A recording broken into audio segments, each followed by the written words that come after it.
स्वागत है आप सभी के फिर से हमारे नए वीडियो में। आज हम लोग श्री गुरु जी जीवन प्रसंग के इस पुस्तक को लेकर के आए हुए हैं जिसमें महापुरुषों और नेताओं का संपर्क यह शीर्षक। इस शीर्षक में राजमहल के अतिथि यह शीर्षक 29वां अध्याय है। अभी तक हम लोग 28 कर चुके हैं और तक 150 के आसपास वीडियो इसकी सीरीज चल चुकी है। एपिसोड ईपी करके है।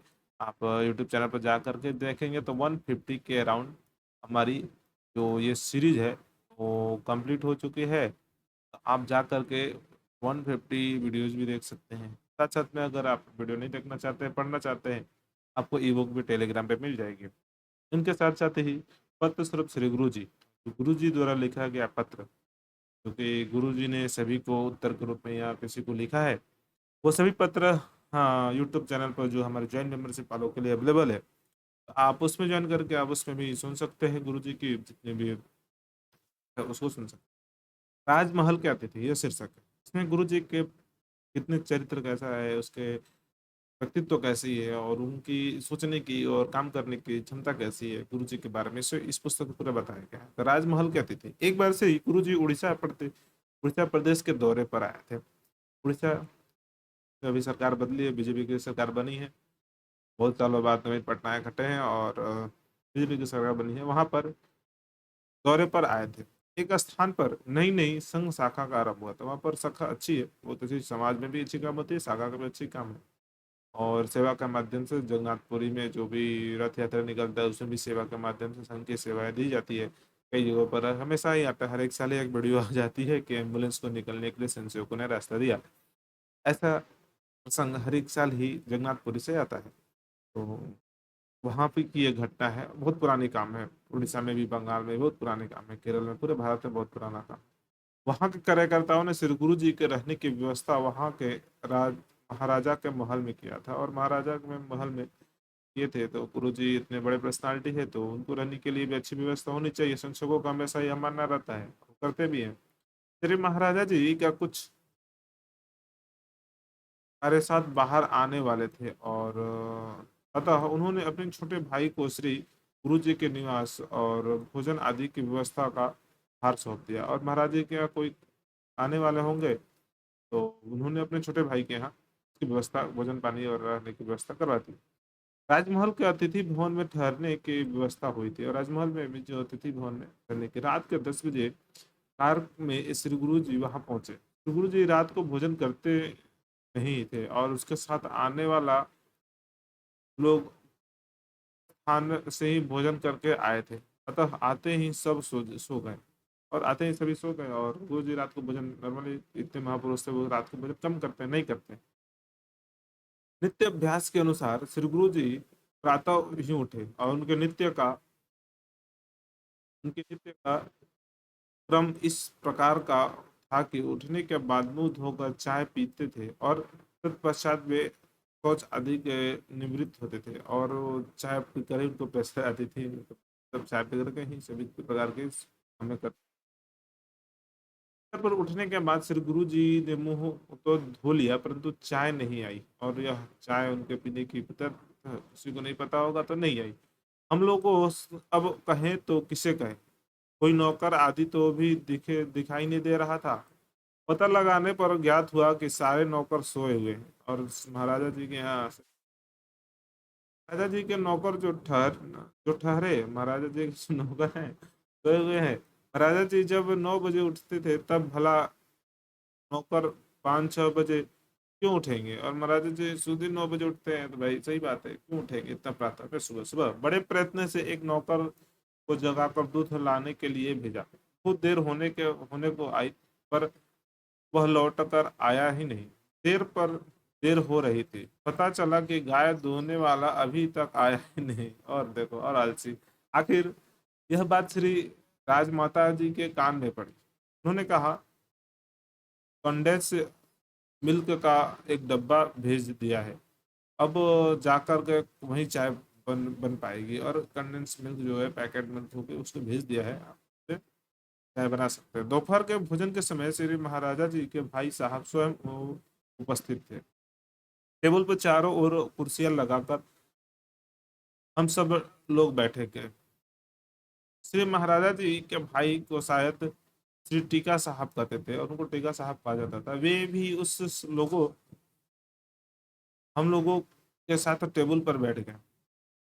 थालियां आई। थाली में परोसे गए भात से बड़ी अच्छी सुगंध निकल आई। साग सब्जी और व्यंजन भी अनेक प्रकार के थे। सबने मंत्र कहा, ओम सहना भवतु।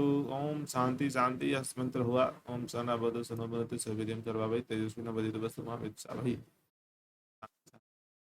ऐसा यह मंत्र है, मंत्र कहा गया। इसके बाद सबने भात का ग्रास मुंह में डाला और अपने मुंह को कड़म कड़म की आवाजें आने लगी। हाथ में बहुत अधिक कंकड़ थे और हाथ में जो तो कंकड़ थे तो आवाज खट खट खट आना नहीं। नौकरों के बेपरवाही से भात का सारा मजा किरकिरा हो गया। श्री गुरु जी और उसके साथी चुपचाप भात खाते रहे। न किसी ने कुछ कहा, न किसी ने भात खाना ही बंद किया। अब तो वो संशय के संशोधक जा रहे हैं दूसरे के यहाँ, तो क्या करेंगे, वो खाते ही रहते हैं। अपना भी वैसे ही रहता है, चाय में चीनी हो या ना हो, दूध हो या ना हो, ऐसे ही मिल के कोई भी तो नमक नमकीन कुछ भी मिल जाता है यार, पी लेते हैं कुछ भी चीज़। मेरे साथ भी एक साथ एक घटना हो गया था कि जब मैं एक हमारे क्षेत्र से प्रचारक आए थे यहाँ पे, और किसी और के घर में मैं भी गया था। वहाँ पर एक पुरुष ही थे वहाँ पर, एक छोटी सी बेटी थी, तो घर में थे। मेरे को बोल दिया चाय बनाने के लिए किचन। मेरे को पता नहीं कि चाय का चाय पत्ती का है, नींबू का है, मिर्ची का है, चीनी का है, कुछ नहीं पता था। ऐसे पानी डाल दिए। अब दूध भी नहीं था, दूध में चाय पत्ती। अब दूध वाले चाय चाय पत्ती डालने की आदत थी, एक चम्मच। और दूध थी नहीं, पानी के साथ हम चाय पत्ती डाल दिए, और उससे दूध वाला, दूध में जो चाय पत्ती डाल दी उसमें कम डालना चाहिए, चाय पत्ती ज़्यादा हो गया। बच्चा नींबू, नींबू मेरे पास एक दो नींबू था, नींबू हम, और पानी भी जो था कम हो गया था, चाय हल्का हल्का था, नींबू भी डाल दिए। अब ऐसा हुआ कि इतना खट्टा हो गया और इतना मतलब कड़वा हो गया।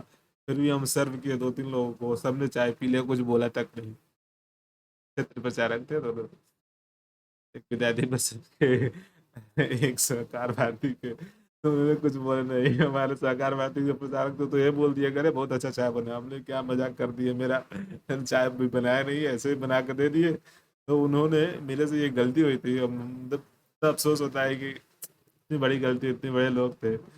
और एक ये आईआईटी के प्रोफेसर भी थे, ऐसे जो लोग थे, ऐसे संशोधक थे, उन्होंने कुछ बोला भी, रात को 9 बजे थी, बाहर कुछ मिलती नहीं। तो ऐसी घटना मेरे साथ भी हुई थी, जैसे ये पर कंकड़ पे हुई है, सभी खा लेते हैं।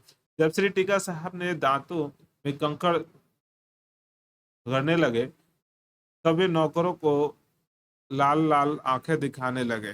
बेचारे नौकर घबरा घबराहट में कांपने लगे, और उनको नकी कंकड़ अब साहब के लगी। अब ये लोग तो खा गए, कुछ नहीं हुआ।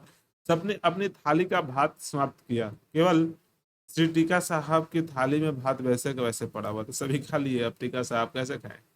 शाम को विदाई के समय आया। अपनी दिलगिरी प्रदर्शनी करने के लिए श्री टीका साहब ने श्री गुरु जी से कहा, किसी प्रकार की कोई कष्ट हुई तो क्षमा कीजिएगा। और उन्होंने कहा कि कोई कष्ट हुई तो क्षमा कीजिएगा। श्री गुरु जी ने उनके सराहना की, ठीक है, और वो श्री गुरु जी बोले कि बहुत अच्छा है, सराहना की। अपने एक शब्द में श्री टीका साहब को यह अनुभव होने नहीं दिया कि भोजन में कोई त्रुटि थी, और वो यही प्रसन्नता व्यक्त करने लगे। उसके साथ जो परिचय हुआ उसमें सानिध्य का अवसर मिला, और इसी की चर्चा प्रसन्न शब्दों में श्री गुरु जी कर गए थे। और उसका प्रभाव उन पर ऐसा पड़ा कि जब जब श्री टीका साहब मिलते थे, तब तब वे श्री गुरु जी के बारे में आदर पूर्वक पूछा करते थे। और ऐसा प्रभाव पड़ा कि हमारे इतने बड़े लोग, इतने बड़े चीज पर्सनालिटी, फिर भी वो आराम से खा गए, किसी तरह का विरोध नहीं किया, किसी तरह का लगाए या फिर वो नहीं बोले कि हम नहीं खाएंगे। तो ऐसे संशोधक होते हैं, ऐसे कार्यकर्ता होते हैं, संघ के संशोधक होते हैं। आशा करते हैं वीडियो अच्छी लगी होगी। अगर अच्छी लगी है तो चैनल को सब्सक्राइब कीजिए, लाइक कीजिए, और अपने संशोधक बंधु में शेयर कीजिए, ज़्यादा से ज़्यादा अधिक लोगों को शेयर कीजिए। मिलते हैं फिर से अगले वीडियो में।